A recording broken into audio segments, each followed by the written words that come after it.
The Ally Center presents Foundations for Success, Achieving Your Biggest Goals. You're here at LBC because you have big goals in life. The problem is that you have limited resources of attention, time, and energy. So in this video, we need to answer the question, how do we use our limited resources to move forward on your biggest goals? To do that, we're going to look at 4 steps. First, we need to find out the difference between urgent and important. Second, we need to create a routine of planning. Third, daily focus on what matters most, and then reflect and assess to move forward on our biggest goals. When we look at urgent versus important, we really need to look at the tool presented by President Dwight Eisenhower in his Eisenhower Matrix. And this is popularized by Stephen Covey in his book, 7 Habits of Highly Effective People. Dwight Eisenhower once said, "What is important is seldom urgent, and what is urgent is seldom important." And so in this matrix, we see that across the top, we have urgent and not urgent tasks. And then down the side, important and not important. And this is difficult for us because in our brains, we think that urgent must be important. And that's not necessarily the case. Urgent matters are usually visible. They require our immediate attention. Sometimes urgent takes the form of a text message, a friend stopping by, or a deadline that has to be met. Sometimes urgent items can be a fun activity, but they can also be unpleasant. Regardless of whether we enjoy it or not, urgent items require us to react to the situation. Important matters are usually matters that require us to take initiative, to plan in advance. If urgent matters cause us to react, important matters cause us to act in order to take advantage of the opportunity. Because an opportunity is important, we should be motivated to start on that project before our internal alarm clock goes off, telling us that we need to react to an impending deadline. And so in this matrix, we see that there are 4 quadrants. In quadrant 1, we see that these items are urgent and important. These could be the deadlines that we spoke of, or it could be something of a crisis. Where in quadrant 2, we see that these are not urgent, but they are still important. Quadrant 3, rather than being important, they're urgent, but not important. And finally, quadrant 4 is where we find the not urgent and not important tasks. So taking control over our tasks, over our priorities, requires us to realize that not everything that's urgent is important, and not everything that's important is urgent. So what we're talking about is really priority management. Because we have that limited resource like we talked about, if you want to achieve your biggest goals, you're going to have to manage your priorities. We have a tool here at the Ally Center that allows you to put all of your tasks into different boxes, into different quadrants. And Stephen Covey in his book, 7 Habits, says that the effective people, they stay out of quadrants 3 and 4. Because urgent or not, they're unimportant. They shrink quadrant 1 by spending more time in quadrant 2. And quadrant 2 is that not urgent but important. This is where you find those lifelong goals, the long-term projects. This is where effective people stay. And so to be successful, it's really about saying yes to your priorities and saying no to the things that don't fit with your priorities. Warren Buffett says successful people say no to almost everything.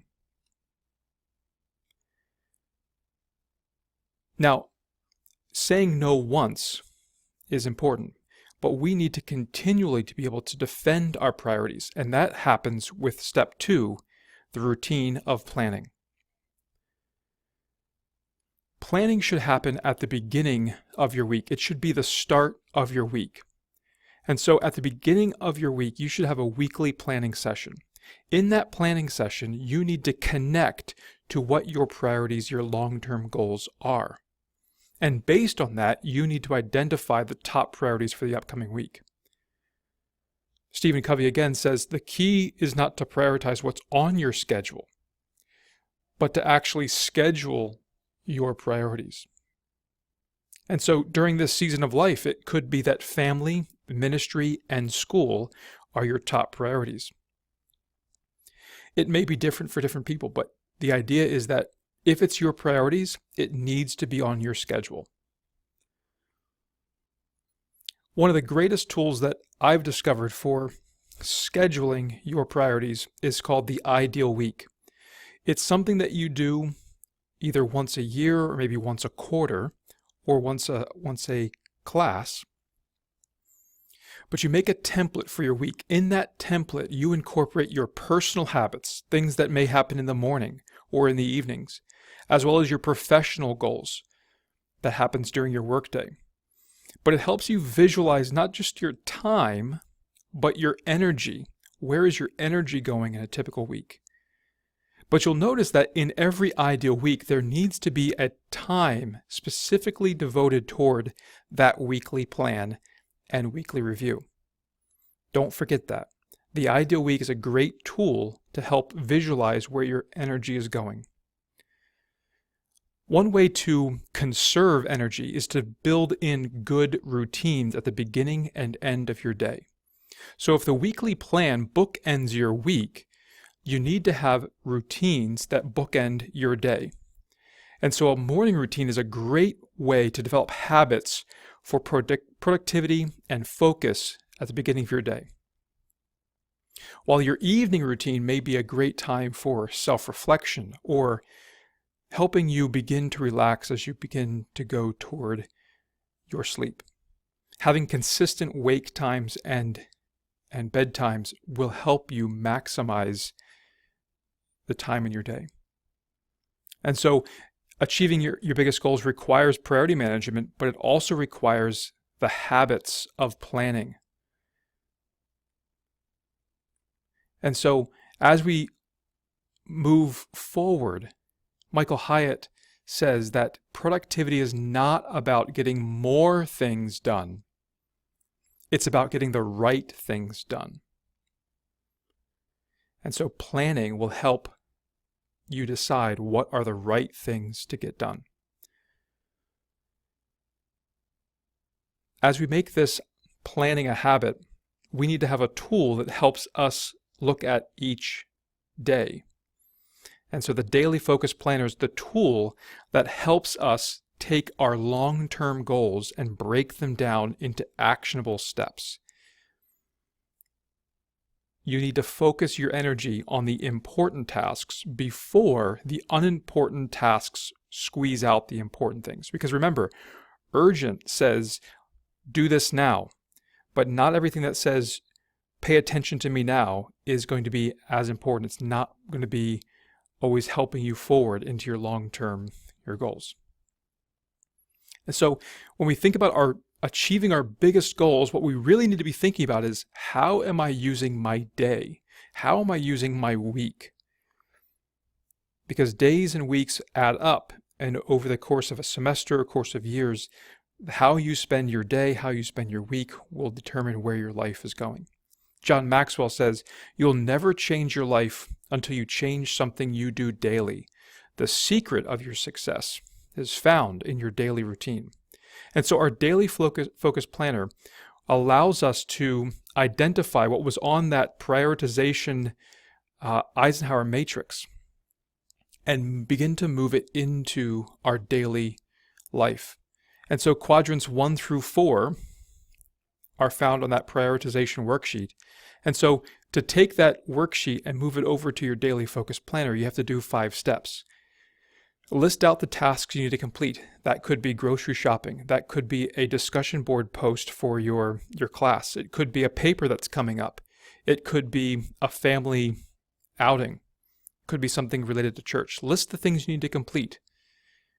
include the deadlines. Some of them may be more urgent, meaning the deadline may be more close, and so you'll need to identify those as urgent tasks. Once you've identified the urgent, organize by importance, not just by deadline, but by importance. And then place those tasks in the correct quadrant. Once you've done that, then you can take your daily focus planner and you begin to list out what your priorities are for that day. So there may be one or two long-term goals that you need to pay attention to. President Eisenhower would say that if it's in quadrant 2, you need to plan and do not procrastinate. Things in quadrant 2 could be relationships with a spouse, with a family member, with a friend, with a colleague, that you need to prioritize and put on the schedule. It could be new opportunities to move into in business or in your personal life, spiritual disciplines, self-care and Sabbath, or things that you want to personally invest in, things that align with your long-term goals. Things in quadrant 2 don't have the same urgency, but it doesn't mean that they're not important. So they need to find their way onto your daily planner. Quadrant 1. These are things that come up in your day. They're urgent and important. Eisenhower would say to do it yourself and do it now. Because they're important, you need to handle them. Now, some of these things in quadrant 1 are unforeseen crises. No amount of planning could have avoided what happened. It could be someone getting sick. It could be a car needing to go into the shop. But other times, things that are in quadrant 1 are actually of our own making. They're because of our poor planning. That we saw the deadline coming and we didn't take action when it was in quadrant 2, and now it's in quadrant 1. It's something that has to get done today or it's going to be late. And so Stephen Covey would say that effective people shrink quadrant 1 by handling quadrant 1 items when they're in quadrant 2. Once again, not everything can be handled as quadrant 2. There are some things that are unforeseen. But the upcoming deadlines, the things like your health, relationships, don't wait until they become a crisis that become urgent and important. Deal with them before they become stressful. And so if you find yourself only taking action once you're stressed about something, it's a sign that you're not handling these long-term goals and projects in quadrant 2. In quadrant 3, we really should not be spending a lot of our time in quadrant 3. These are urgent items, but they're not important. And Eisenhower would say to delegate these tasks or reschedule them till after quadrants 2 and 1 are taken care of. These could be things like interruptions, emails, calls, or texts. Sometimes a pressing matter comes up and we think we have to handle it in the moment, when really we should be asking them to reschedule for a later date. So when someone comes into your office or someone comes and asks of you something last minute, take a second to think, is this important or is it just urgent? And if it's not important, see if you can delegate it or reschedule it. And finally, there are a ton of tasks and a ton of opportunities that we need to either eliminate completely or deal with later. These are the not urgent and not important. They're the potential time wasters in life. They're busy work. And busy work can lure us in because it feels like we're being productive. I call that productive procrastination. What we're really doing is we're not paying attention to our priorities. We're actually feeling like we've accomplished something while really just we're putting off what really matters. And so achieving your biggest goals requires daily attention. If we put off our biggest goals because of something that's urgent, what we're doing is we're delaying our own stated values, our own goals. And so thinking in this terms of what am I spending my time on today is going to help us move forward on our biggest goals. So think about this. What is one area of life that is getting too much of your attention? I could rephrase that question and I could say, what's one area of your life that's not getting your attention that should? We need to answer both those questions at the same time. We need to maximize the things that have value, that are important to us, and begin to eliminate or reschedule the things that are getting too much of our attention.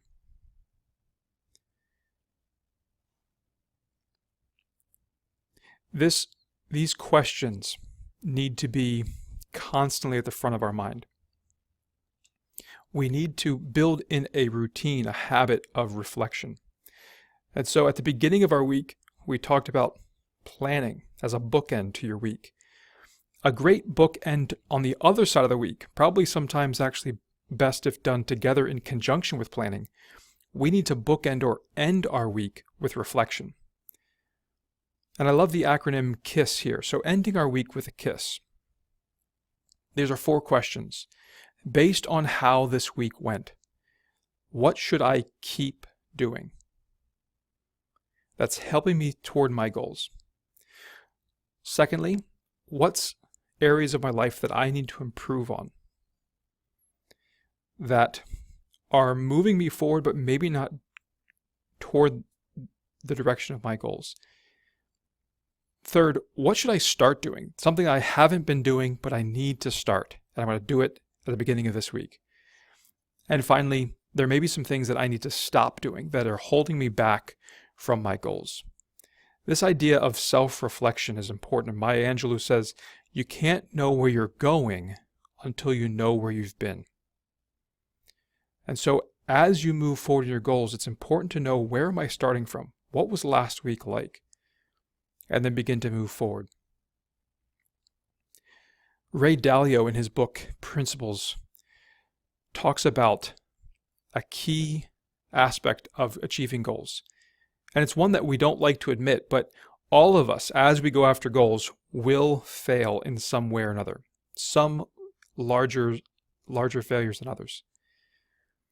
But as we move forward, as we set goals and we run after them, you will encounter problems along the way. It could be in life, it could be in your class, it could be in your ministry. You're going to encounter problems while you're here at LBC Capital. But it's how you reflect and respond to that failure that's going to determine your success. Ray Dalio says, pain plus reflection equals progress. And he gives this little visual here, a 5-step process for responding to failure. Step 1 is to set goals and run hard after them. 2, encounter problems. But then 3, reflect by diagnosing what went wrong. Redesign those goals or redesign your habits to help you get back on track and move forward in your goals. The shorter that feedback loop, the shorter you're going to spend time in that failure, the quicker you're going to get back on track to achieving your goals. There are those who, as they encounter problems, never reflect, and so they stay in that downward loop for longer than they really should. So if you get a feedback from a professor, or you don't get the thing that you're really hoping for, spend time to diagnose it. Why did this happen? And it's called a growth mindset. Knowing that failure and responding to failure or getting feedback is the way that we grow as humans. And so achieving your biggest goals requires a growth mindset. So Thomas Edison, who is famous for inventing thousands of ways to not invent a light bulb, said this: many of life's failures are people who did not realize how close they were to success. You're here at LBC Capital. You're so close to achieving a big, big life milestone. Don't give up now. And so, how do we achieve our biggest goals? Well, first, we need to realize that there's a difference between urgent versus important and take control of our tasks. As part of that, we need to develop routines that bookend our week of planning, each day creating a daily focus on the most important tasks. Move forward on those first. And then at the end of the week, at the end of your day, reflect, assess how your progress is going, and make those small adjustments that are going to help you achieve your biggest goals. And here at the Ally Center, we can't wait to celebrate your success with you. And so if there's anything that we can do to help you, please reach out to the Ally Center at allycenter@lbc.edu or visit us online at lbc.edu/ally.